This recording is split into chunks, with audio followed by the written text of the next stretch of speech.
Hey, what is up, everyone? Welcome to Super Fun Sunday. What do we have here? I'll tell you what we have here. We have Michael Golden.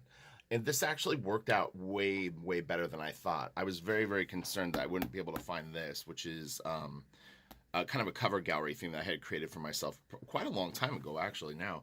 And then some of the comics. I have a hunch, though, if we go through this, we're not going to get through a ton of this. So we may have to do Michael Golden in two chunks. Now, I remember briefly, I think in maybe like one of those like group videos, I did some of Michael Golden, the Nam. But this is some different material, and I think I hit a little Micronauts. I can't remember. But so Michael Golden is a penciler and inker. As far as I know, I would say most of his most famous stuff is him inking himself. He's worked on a ton of different stuff. I think early on, one of the first things that I saw was the Spartan X book that he did for, I guess, Tops, with Jackie Chan. His work is very, very detailed. It's very stylish, almost encrypted in a way, as you'll see. But it's very, very distinct. He's very influential and popular. Honestly, like during my heyday of collecting, he really hasn't produced as a very large body of work. But before, I guess in the 80s and early 90s was probably his most like busy era. And I don't think I have everything here, but we could always come back and revisit him. So let's look through this because this is a cover gallery thing that I put together. So back when I first started collecting comics, if I liked the cover and didn't like the interiors, I wasn't past ripping the cover off the book and just keeping the cover to conserve space. So shame on me, but I don't know. It's all good. So he did a series of detective covers that I think are some of the best Batman covers I've ever seen. They're really, really good. If you ever see photos around my desk at Wildstorm, you'll almost always see one or two of these pieces either up on my wall or really close to my desk. I never have really studied his work in terms of like trying to learn from it. I just like how it looks, and I like the ideas behind it. So he's influential to me only in that I think his work is really cool. But yeah, I'm not an expert on it. So here's another one of his detective covers. He still does shows occasionally. You can meet him in person, and I really don't know his sort of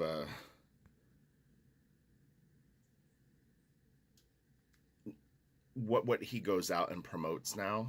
He probably still does something. People will know. If you know what he's up to now, let me know because I'd be curious. So this is another really, really beautiful Detective Comics cover. These are great. They're so graphic and so strong. Sorry for the glare. Wasn't so bad here. So let me try this. I'll try to move this page over here. See if that helps. Yeah, this a little bit. Yeah, this is a great piece. His color palette is very unique too. Obviously, you're probably catching that right now. It's usually pretty, like, I don't even know if it would be considered Art Deco or what.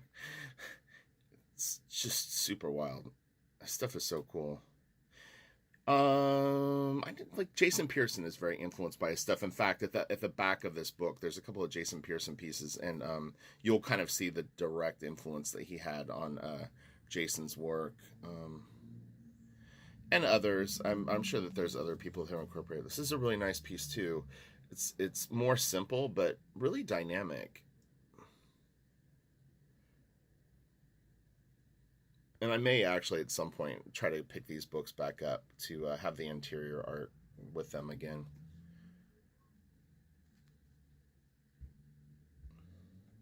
The way he draws faces is pretty distinct, and generally he spots a lot of black on just about anything he does. It's usually pretty high contrast, so you get a lot of these like sort of like uplit faces and pretty intense like lighting. These are cool. This was a shift in his work though. This is a little like it's a little different than his earlier work. Still quite good though. Maybe we'll try to hit one of the Jackie Chan books because they printed them in black and white and in color, so they're interesting because of that. Because you actually could buy the comics in black and white, which back in the day wasn't wasn't very normal for a mainstream book that they gave you two options. But I think Mike's work sort of validated a reason to do it. This is pretty cool too.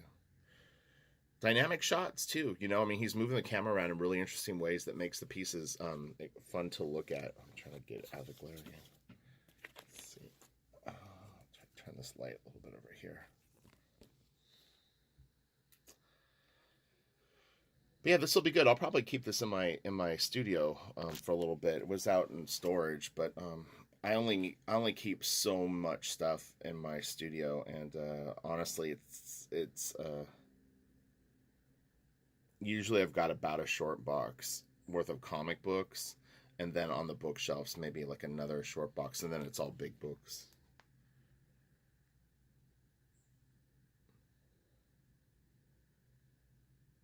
But I have tons of comics, just to be clear. Storage is a whole nother story. I could open a comic book store, no problem. Honestly, I would never do it because it would be brutal, and I wouldn't want to order more merch. But I could do it one time. It could be like a 2 month 2 month project where I just put all my shit in a comic book store and sell it all.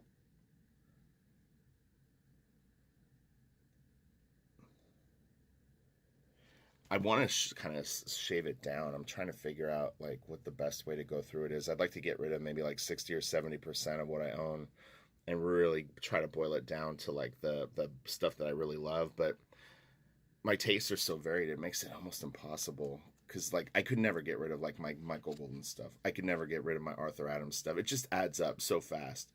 You're like, oh, I don't want to get rid of those early Olivier Coipel Legion books or whatever it is. You know what I mean? And it's like I've got a ragtag collection of Amazing Spider-Man. I don't have any like high grade old stuff. If I do, it's one or two books, sprinkled throughout different runs. But yeah, Mike's stuff is it's very of its time, and that there was, I think, a real kind of fun. Bucky O'Hare would be like another thing that he's kind of famous for. Maybe the video was just on Golden. I'm trying to remember what. Maybe I don't remember what the was. Maybe a month or two back. These kind of all blend together, but he kind of like psychedelic art and stuff that was a little more encrypted was sort of a popular thing in the 60s and 70s, like stoner art, whatever you want to call it.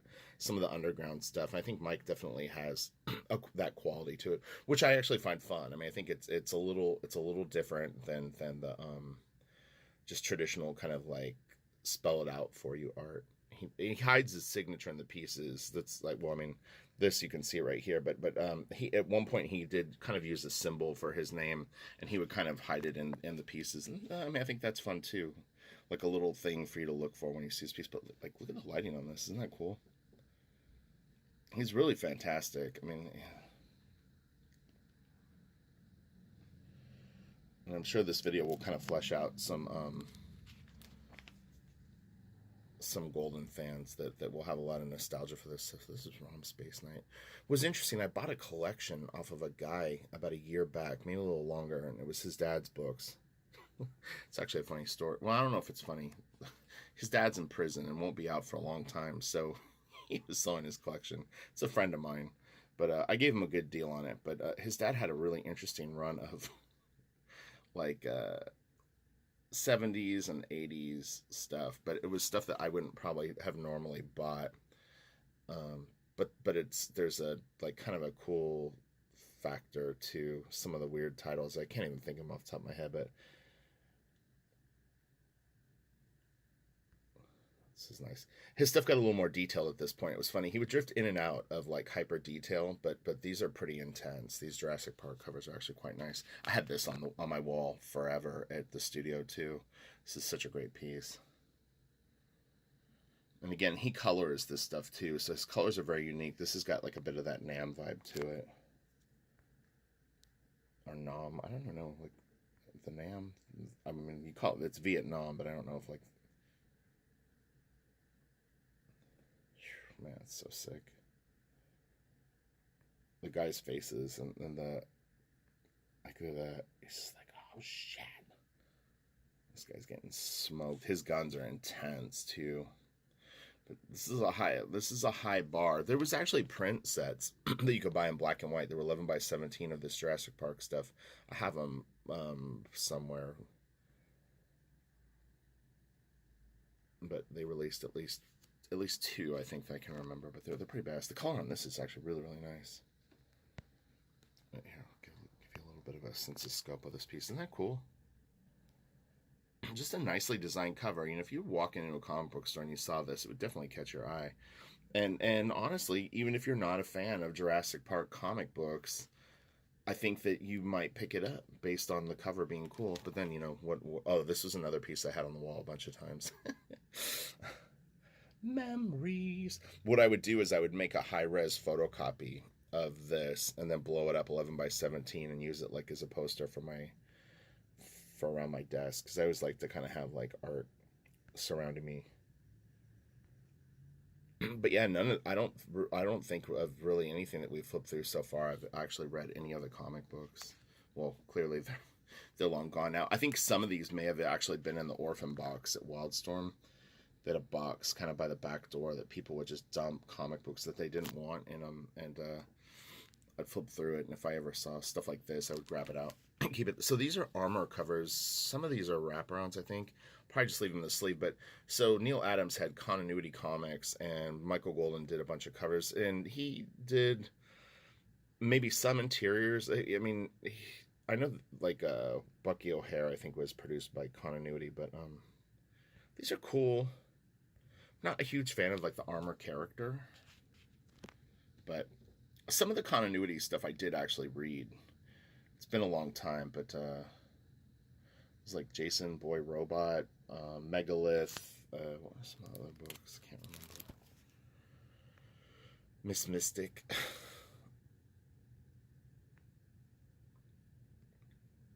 Some of these are like die cut covers too, and it's a little hard to tell because of the white background that I have these sitting in front of. But yeah, I think some of them are actually kind of pretty fancy. This is a great piece. They use this for a lot of ads, but like, look at the lighting on this statue. It's so badass.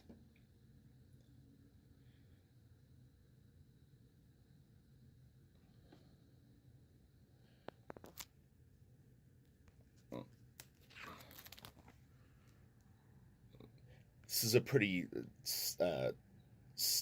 not stock face, like in a negative way, but like Golden's women tend to have sort of like a pretty distinct look. I don't know where that aesthetic comes from, but yeah, there's a particular way that he draws eyes, like the eyes. Oh, I mean, she's got a pretty extreme facial expression in this piece, but I think it's the size of the mouth and the size of the eyes that kind of make it distinctly Golden. It could be actually the shape of the jaw too. Oh, this is really cool. Damn, his colors are so wild, but I mean, it's definitely like when you see those reds, pinks, greens, and purples and blues, you kind of know you're getting a Golden piece. Man, that is awesome. Doctor Strange. I mean, look how deep. I mean, you have to understand how long it takes to fill in the blacks on a piece like this. Like, it is really, really time consuming. All those windows and going around them and all that. I mean, it's a lot of work. His pieces took a long time. He did Kiss covers too. He did a bunch of stuff. We'll see what my little comic book stack is. I probably have more Golden spread out. So this was, well, I consider this later. But again, this is kind of him still really detailed. I mean, that's a lot of freaking work. None of this is like, 3D models. This is, I mean, he may use reference for this stuff, but it's kind of like a Jeff Darrow thing. Maybe not as detailed, but like, this is a great piece too. A lot of great action and movement in it. The figures kind of falling out of the piece, I think, are a pretty like nice look. Yeah, I knew that this would take a while to go just through this cover gallery, so we may not be able to get to like interiors today, but his interiors are great too. I mean, it would definitely be worth doing a super fun Sunday where we actually look at like his interiors. But yeah, hopefully this is fun. I guarantee that there's a lot of people that are going to watch this video that don't know Golden stuff. Okay, so this is kind of like I wouldn't say where I got familiar to it, but it was like this was kind of him coming really into like my sights, because these are Wildstorm books. So um, Union number 8. I don't know if this was the main cover or variant cover. I don't think they were doing variant covers for Union at that point. Team 7. He did the covers for. This is really cool. This face coming out thing. I actually remember seeing. I don't know if it was a color guide that he did. I've definitely seen a second version of this cover in some more raw form. It's been so long that I can't remember what exactly it was that I saw. Maybe the face was different. There were some notes on it or something. I don't know. Again, it's kind of the face in the background thing. These hands are great. You could see something like that maybe influence like some of the Walking Dead artists. I mean, it could be more coincidental, but and Golden's guns are really, really distinct. He always details the shit out. This is another Union cover. The glass with the reflections is kind of a cool touch.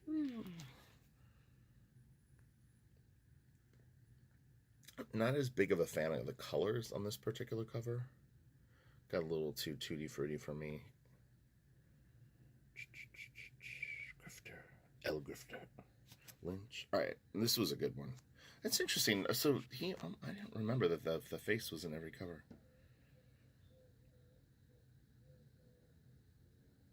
And this might be one of those ones where his signature is hidden. I'm looking through the camera. I don't see it yet, but this could have been the era where he was like hiding it in there.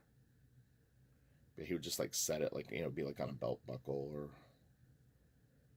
I don't know, maybe he didn't sign this piece. Sometimes it's like it'll be like a reflection in the water. It could even be covered with indicia. I don't know. Like I said, it's shooting through the camera. I can't really spot it.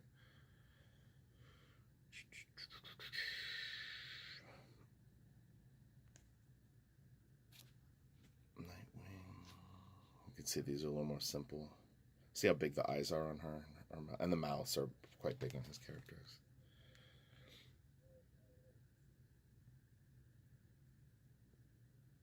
Man, there's a lot of stuff to draw. Okay, so I'm speeding up. You can always slow down the video or pause it if you want to check something out a little more in detail. I'm gonna try to end this video at like 22 minutes though, because I don't want to have to edit it. It just takes too long. Like it adds another hour and a half to the whole thing. So then these are loose covers. So we got the Punisher. He did quite a few Punisher covers. I would almost guarantee that I'm missing a few. But, you know, here's an armor cover. This one's like chromium and the wraparound. Yeah, wraparound. Pretty cool, actually. But yeah, you can really see the Jason Pearson influence that he had when you start to see some stuff like this. And this totally looks like Jason Pearson.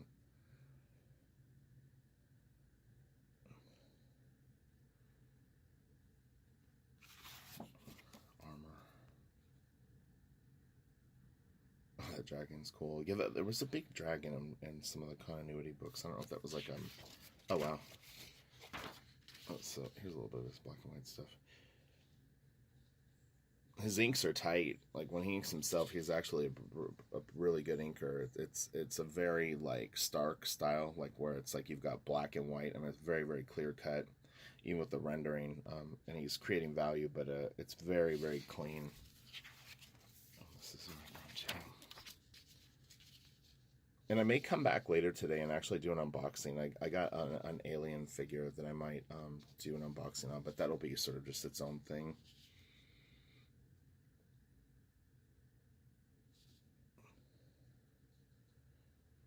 I think it was, I mean, I got it and I was going to do it anyway, but I saw it was a video of one of those, he was a resin kit painter, and I watched like 6 or 7 of his videos of him painting stuff like step by steps, and just kind of like while I was working, listening to him, and he did this video and he was like, you know, I want to kind of branch out and do this, and I'm like watching it going like, just do it. You don't need to ask people on YouTube if you want to do something different on your channel. So I mean, it's kind of like the same thing where it's like, I don't think opening an alien figure and doing like a review of it is that far out of, oh, so this is Andrew Robinson. These are just a few random covers in the back, but yeah, I mean, it's like, it's one thing to go and start doing like sports reviews or something like that when you're have a comic book channel, but I mean, if it's like in the wheelhouse, then you don't need to make excuses. But yeah, you could see that I'm nearly sure this is a Jason Pearson cover. How it kind of has a little bit of a golden vibe, and then this piece too. And I actually have a folder somewhere of tons of Jason Pearson, probably a few. I really liked his work a long time ago, quite a bit. All right, so I'm going to end it there. Hopefully that was fun. And yeah, next time we'll go through these other books. Or hold on, let me see something. I'm going to pause this really fast. So I'm going to say goodbye now, because when the camera cuts out, I'm not going to record more. But I'll just take it to the end of this video, because my camera will shut off at like 3 gigs worth of space with one video. So this is a Micronauts cover. This is Bray Windsor Smith, but it was just in the stack when I grabbed them out. Micronauts. Some of the Micronauts stuff we went through. This is earlier Golden though, and like some of it's really good, and some of it's, you know, a little more, you know, sort of like him kind of cutting his teeth. This is a great piece though. And check out my Instagram, because I actually posted some pretty nice black and whites of Golden stuff. So this is one of the Jackie Chan books. This is a color one. Let me see. Oh, see, yeah, so the black and whites, but these are, we'll go through these on their own. We can look at the storytelling and all that, but yeah, I mean, he actually was doing comics. I have 2 copies of this Marvel Fanfare, interesting. More the Spartan X, Jackie Chan, I think. Micronauts. I've definitely got more Golden stuff, because he did like some Doctor Strange. You know what? They're in actually a key box, or what I consider a key box, meaning I would create like short boxes of stuff that I thought was the best of the best of the best. So I actually have more of his work in one of those. This is a Liefeld. I don't know why I have that. What's this? I was probably the only. Well, never mind. I don't know. I never really collected Liefeld stuff, so. It was probably a pinup and something. I just like ripped that out because it was like kind of cool. I think I like the characters more than the drawing. He can do decent stuff sometimes. That's cool. Oh yeah, so this has got the die cut. Oh man, it's kind of dying. But this is very, very detailed die cut. Watch this. Look at that. That's nuts. The fact that they did all those little. You see that? That's wild. That is really, really fragile. But you can see here it kind of got messed up. I need to put this in a backboard and bag and just keep it in there. Look at the detail on that. Isn't that wild? Oh man, the armor logo has holes. That is wild. That's actually a really kind of cool thing to end it on, but there's 2 more Spartan X's that I have. And again, then I have a short box that would have quite a bit of what I consider his better work. Again, Doctor Strange for sure. Okay, I'll talk to you all later. Have a great day. Hopefully everyone has a good, like, super fun Sunday. I'm going to get to work. All right, later.